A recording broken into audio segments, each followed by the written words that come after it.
संत कबीर जी के बारे में एक किंवदंती है कि एक बार संत कबीर ने बड़ी मेहनत से सुंदर पगड़ी बनाई। वो उस पगड़ी को बेचने के लिए बाजार चले गए। उन्होंने ऊंची ऊंची आवाज लगाई, शानदार पगड़ी, जानदार पगड़ी। उनकी आवाज सुनकर खरीदारों ने उसका भाव पूछा।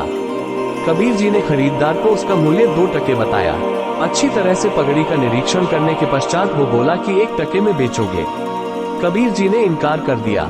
हर खरीदार उसका मूल्य 1 टका बोलकर आगे बढ़ जाता। आखिर निराश होकर कबीर जी घर की ओर लौट गए। अभी अपने घर में प्रवेश करने ही वाले थे कि उनको एक पड़ोसी मिल गया।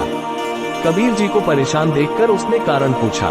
कबीर जी ने सारी बात उसे बता दी। वो पड़ोसी बोला, आप पगड़ी मुझे दे दो, मैं कल सुबह इसको बेच के आऊंगा। कबीर जी ने अपनी बनाई हुई पगड़ी अपने पड़ोसी को थमा दी। अगले दिन सुबह पड़ोसी बाजार पहुंचा और जोर जोर से आवाज लगाने लगा, जानदार पगड़ी, शानदार पगड़ी, 8 टके की पगड़ी। पहला खरीदार पगड़ी के दाम सुनकर उसके पास आया। वो पूछने लगा कि इस पगड़ी में ऐसा विशेष क्या है जो तुम इतने ऊंचे दामों में बेच रहे हो। कबीर जी का पड़ोसी कहने लगा कि आप स्वयं देख लो, ये पगड़ी कितनी शानदार और जानदार है। ऐसी पगड़ी आपको दूसरी नहीं मिलेगी। जब आप इस पगड़ी को पहनोगे तो बहुत खास लगोगे। वो व्यक्ति बोला कि ठीक ठीक मूल्य लगाओ। पड़ोसी बोला, ठीक है, 6 टके में ले लो। खरीदार बोला, भाई 5 टके में ये पगड़ी मुझे दे दो। पड़ोसी मान गया और 5 टके लाकर उसने कबीर जी को दे दिए और सारी बात बता दी।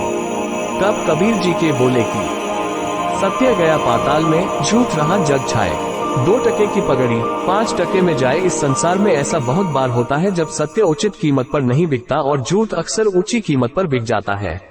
दोस्तों, और भी ऐसी ज्ञानवर्धक कथाओं के लिए हमारे चैनल को सब्सक्राइब करें। धन्यवाद।